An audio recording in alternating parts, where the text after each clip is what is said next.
Hi friends, welcome to our channel savoury cooking and more. അപ്പോൾ ഇന്ന് നമ്മൾ ഉണ്ടാക്കാൻ പോകുന്നത് മുഗളായി പറാത്തയാണ്. വളരെ വളരെ എളുപ്പമായിട്ട് ചെയ്തെടുക്കാവുന്ന ഒരു റെസിപ്പിയാണിത്. അതുപോലെ തന്നെ ടേസ്റ്റിയുമാണ്. ഇതിപ്പോൾ കഴിക്കാനായിട്ട് കറി പ്രത്യേകിച്ച് വേണമെന്ന് പോലുമില്ല. അപ്പോൾ ഇതെങ്ങനെ ഉണ്ടാക്കണമെന്ന് നമുക്കൊന്ന് നോക്കാം. ഒരു ബൗളിൽ 1.5 കപ്പ് ഗോതമ്പ് പൊടി എടുത്തിട്ടുണ്ട്. ശരിക്കും പറഞ്ഞാൽ മുഗളായി പറാത്തയൊക്കെ ഉണ്ടാക്കുന്നത് മൈദ കൊണ്ടാണ്. പക്ഷെ ഞാനിപ്പോൾ വീട്ടിൽ കുട്ടികളൊക്കെ ഉണ്ട്, അവർക്ക് കുറച്ച് ഹെൽത്തി ആയിട്ട് കൊടുക്കാമെന്ന് വിചാരിച്ചിട്ട് ഗോതമ്പ് പൊടിയാണ് എടുത്തിരിക്കുന്നത്. നിങ്ങൾക്ക് വേണമെന്നുണ്ടെങ്കിൽ മൈദ എടുത്താലും മതി, പക്ഷേ ഗോതമ്പ് പൊടി എടുക്കുന്നതാണ് നമ്മുടെ ആരോഗ്യത്തിന് കുറച്ച് നല്ലത്. പിന്നെ ഒരു 1/2 ടീസ്പൂണോളം ഉപ്പും എടുത്തിട്ടുണ്ട്.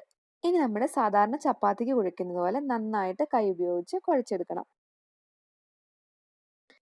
അപ്പോൾ ഇത് ഏകദേശം നന്നായി കുഴച്ചെടുത്തിട്ടുണ്ട്. ഇനി കുറച്ച് എണ്ണ കൂടി ഒഴിച്ചിട്ട് നന്നായിട്ട് കുഴച്ചെടുക്കാം. ഇത് ചപ്പാത്തിക്ക് കുഴയ്ക്കുമ്പോൾ നല്ലെണ്ണ ഒഴിച്ച് കുഴച്ച് നല്ല സോഫ്റ്റ് ആയി കിട്ടും. ഇല്ലെങ്കിൽ നമ്മുടെ വെജിറ്റബിൾ ഓയിൽ ഒഴിച്ചാലും മതി, വെളിച്ചെണ്ണ ഒഴിച്ചു കൊടുക്കാതിരിക്കുക. കുറച്ച് നേരം നന്നായി ഒന്ന് കുഴച്ചെടുക്കുക. ചപ്പാത്തിയൊക്കെ ഉണ്ടാക്കുമ്പോൾ അതിൻ്റെ ടേസ്റ്റ് സോഫ്റ്റ്നെസ് ഒക്കെ ഇരിക്കുന്നത് ഈ കുഴച്ചെടുക്കുന്നതിലാണ്. അപ്പോൾ ഇത് കുറച്ച് നേരം നന്നായി ഒന്ന് കുഴച്ചെടുത്തിട്ട് നമുക്കിത് ഒരു 10 മിനിറ്റ് നേരത്തേക്ക് റെസ്റ്റ് ചെയ്യാൻ വെക്കാം. മൂടി വെക്കുക, അതാണ് നല്ലത്. 10 മിനിറ്റിന് ശേഷം നമ്മുടെ കുഴച്ച് വെച്ചിരിക്കുന്ന മാവെടുത്ത് 4ആയി ഡിവൈഡ് ചെയ്തെടുക്കണം. ഇനി ഓരോ ഭാഗം എടുത്ത് പറ്റുന്നത്രയും തിന്നായി പരത്തിയെടുക്കുക.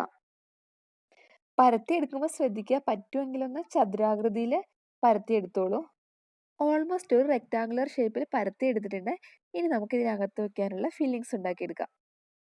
ഫില്ലിങ്സ് ഉണ്ടാക്കിയെടുക്കാൻ ഒരു പാടുമില്ല. ഇപ്പോൾ 2 ടേബിൾ സ്പൂൺ വളരെ ചെറുതായി അരിഞ്ഞെടുത്ത സവോളയുണ്ട്. പിന്നെ ഒരു ചെറിയ പച്ചമുളക് ചെറുതായി അരിഞ്ഞെടുത്തത്, ഒരു നുള്ള ഗരം മസാല, പിന്നെ ഒരു പൊടിക്ക് ഉപ്പ്. ചാറ്റ് മസാല നിങ്ങളുടെ കയ്യിലുണ്ട്, അതിൻ്റെ ടേസ്റ്റ് ഇഷ്ടമാണെങ്കിൽ ഒരു നുള്ള ചാറ്റ് മസാല കൂടി ചേർത്ത് കൊടുക്കാം. ഇനി ഇത് നന്നായി ഒന്ന് മിക്സ് ചെയ്യാം. അതിനുശേഷം ഒരു മുട്ട പൊട്ടിച്ച് ഇതിലേക്ക് ചേർത്ത് കൊടുക്കാം. പിന്നെയും നന്നായിട്ടൊന്ന് മിക്സ് ചെയ്തെടുക്കണം. ഞാനിപ്പോൾ ഇതിനകത്ത് സവോള അരിഞ്ഞത് മാത്രമേ എടുത്തിട്ടുള്ളൂ. നിങ്ങൾക്ക് ഇഷ്ടമാണെന്നുണ്ടെങ്കിൽ ക്യാരറ്റ് ചെറുതായി അരിഞ്ഞതോ തക്കാളി ചെറുതായി അരിഞ്ഞതോ അങ്ങനെ എന്ത് വേണേലും ഇടാം. പിന്നെ കുറച്ച് മല്ലിയിലയും കൂടെ ഇട്ടാൽ നന്നായിരിക്കും. ചിലവർക്കൊന്നും ആ ടേസ്റ്റ് ഇഷ്ടമാവില്ല. ഇവിടെ എൻ്റെ വീട്ടിലുള്ളവർക്കൊന്നും ആ ടേസ്റ്റ് അത്ര ഇഷ്ടമല്ല. പിന്നെ വേറെ വെജിറ്റബിൾസ് ഒക്കെ നമ്മൾ ഇടുന്നുണ്ടെങ്കിൽ മൈദ എടുക്കുന്നതായിരിക്കും നല്ലത്. മൈദയാകുമ്പോൾ കുറച്ചുകൂടെ തിന്നായിട്ട് പരത്താൻ പറ്റും. ഇപ്പോൾ ആട്ടയാകുമ്പോൾ അത്ര തിന്നായിട്ട് പരത്താൻ പറ്റില്ല. അപ്പോൾ നമ്മുടെ അകത്തുള്ള സ്റ്റഫിങ്സ് ഒന്നും വെന്ത് വരത്തില്ല. പിന്നെ വെജിറ്റബിൾസ് മാത്രമായിട്ട് വേണമെങ്കിൽ ഉണ്ടാക്കാം കേട്ടോ. അപ്പോഴാണെങ്കിൽ വെജിറ്റബിൾസ് ഒന്ന് വഴറ്റിയിട്ട് ഫില്ല് ചെയ്യുന്നതായിരിക്കും നല്ലത്. ഇനി ഈ മുട്ട ഈ പരത്തി വെച്ചിരിക്കുന്ന ചപ്പാത്തിയിലേക്ക് ഒഴിച്ചു കൊടുക്കണം.